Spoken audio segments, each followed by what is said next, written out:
Assalamualaikum warahmatullahi wabarakatuh. Halo teman-teman, kami dari kelompok 1 akan menjelaskan tentang inflasi. Mohon izin sebelumnya, izin memperkenalkan diri. Praja Muda Andi Ruhan Rosyid, NPP 330914, kelas F1. Berbicara tentang inflasi, kita ketahui bahwa inflasi ialah penyusutan daya beli uang secara terus-menerus, di mana hal ini dapat mempengaruhi seseorang dalam kehidupan sehari-hari.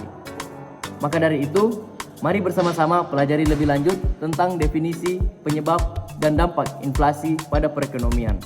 Let's check it out. Perkenalkan, nama saya Dewi Ferawati, NPP 330530. Di sini saya akan menjelaskan mengenai apa itu inflasi secara singkat. Inflasi sendiri ada 3, yaitu ada inflasi ringan, inflasi sedang, dan inflasi berat. Secara singkatnya, inflasi ringan itu meningkat sedikit dan lambat pada setiap tahunnya. Lalu, inflasi sedang ini itu meningkat sekitar 5% per tahunnya. Dan inflasi sedang ini mempengaruhi harga barang dan jasa secara sangat signifikan. Selanjutnya, yang ketiganya ada inflasi berat. Inflasi berat ini tuh sangat meningkat cepat dan tak terkontrol. Inflasi berat ini membuat sistem keuangan sangat terguncang dan orang akan kesulitan untuk memenuhi kebutuhan hidup. Nama saya Gita Panca Dewa Murti, NPP 330888. Di sini saya akan membahas terkait jenis inflasi. Yang pertama ada inflasi tuntutan, di mana naiknya harga barang dan jasa karena kenaikan upah pegawai atau tuntutan pasar. Yang kedua, inflasi permintaan, naiknya harga barang dan jasa karena kenaikan permintaan yang tinggi namun pasokan yang masih rendah. 3. Inflasi biaya, naiknya harga barang dan jasa karena meningkatnya biaya produksi seperti kenaikan harga bahan baku. Yang keempat, inflasi antisipasi, di mana naiknya harga barang dan jasa karena ekspektasi masyarakat dan pelaku ekonomi akan terjadi inflasi di masa depan. Praja Muda Hasan Sueri, NPP 330137 dari kelas F1 akan menjelaskan tentang penyebab inflasi. Penyebab inflasi. 1. Kelebihan permintaan. Permintaan tinggi dibandingkan pasokan. Probabilitas tinggi terjadi saat ekonomi berada di puncak siklus ekonomi. Yang kedua, kenaikan biaya produksi. Harga bahan mentah naik, sehingga harga jual juga harus dinaikkan. Yang ketiga, peningkatan uang beredar. Banyaknya uang yang beredar di masyarakat, namun sedikitnya jumlah barang dan jasa di pasaran. Halo, nama saya Lutfi Bayu Aji, NPP 331133 dari kelas 1. Di sini saya akan menjelaskan bagian saya, yaitu dampak inflasi. Nah, di kelompok kami mengambil 4 contoh dampak inflasi, yaitu yang pertama, menurunnya daya beli, kedua, efek domino, kemiskinan, dan instabilitas ekonomi. Baik, saya di sini akan menjelaskan yang pertama, yaitu menurunnya daya beli. Nah, menurunnya daya beli ini masyarakat tidak mampu membeli barang dan jasa dengan harga yang semakin mahal. Kedua, efek domino, inflasi mengakibatkan perubahan harga barang dan jasa sehingga mempengaruhi harga dan keuntungan perusahaan serta gaji pegawai. Yang ketiga yaitu kemiskinan. Nah, dari dampak inflasi ini, kemiskinan meningkatnya harga bahan pangan dan kebutuhan pokok, berdampak pada orang miskin dengan golongan rentan. Nah, dan yang terakhir, instabilitas ekonomi. Ketidakpastian yang dihasilkan dari inflasi membuat ekonomi menjadi tidak stabil dan tidak terkendali. Saya Muhammad Tibri, NPP 330031. Contoh kebijakan moneter.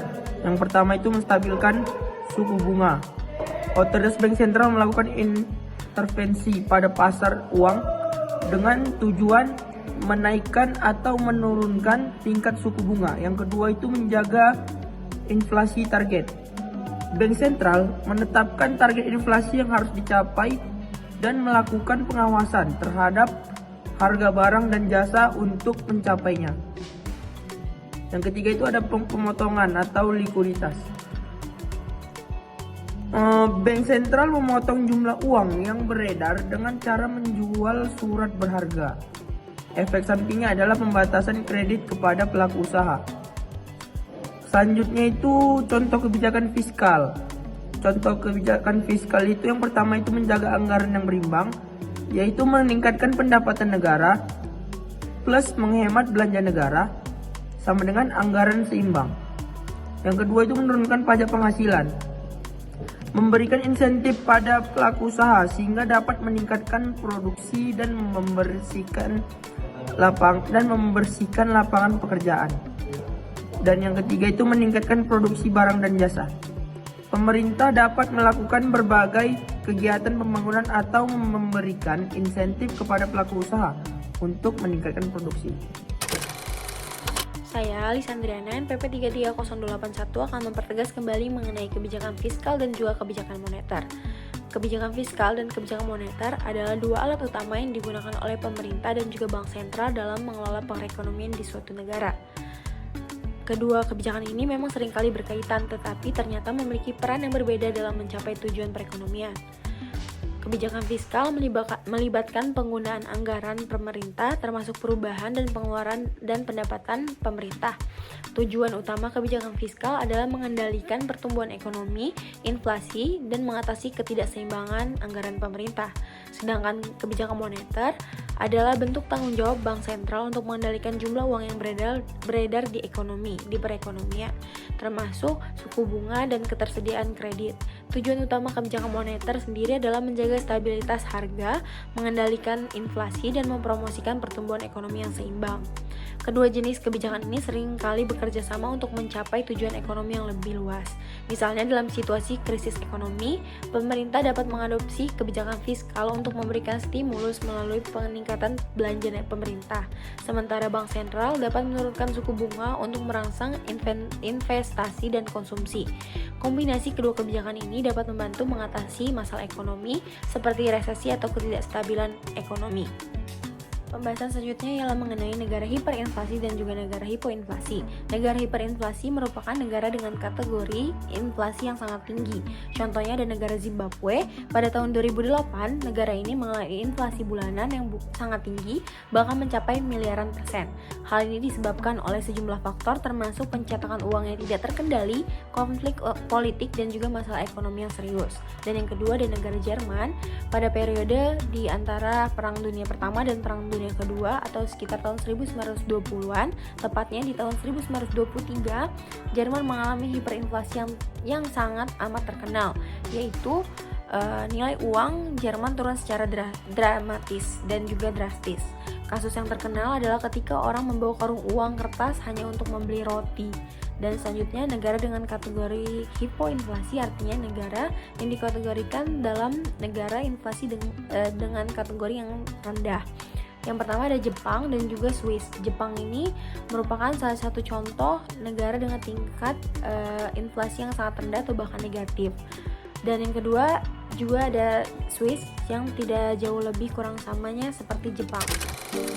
Oke, baik, sekian merupakan materi singkat yang dijelaskan oleh kelompok 1 mengenai pengertian, definisi, faktor yang mempengaruhi atau faktor penyebab inflasi, kemudian dampak dari inflasi sendiri, kebijakan yang dilakukan oleh pemerintah dalam mengatasi inflasi, dan juga contoh-contoh negara yang mengalami hipo dan juga hiperinflasi. Kami cukupkan sekian, terima kasih telah menonton dan menyaksikan. Wassalamualaikum warahmatullahi wabarakatuh.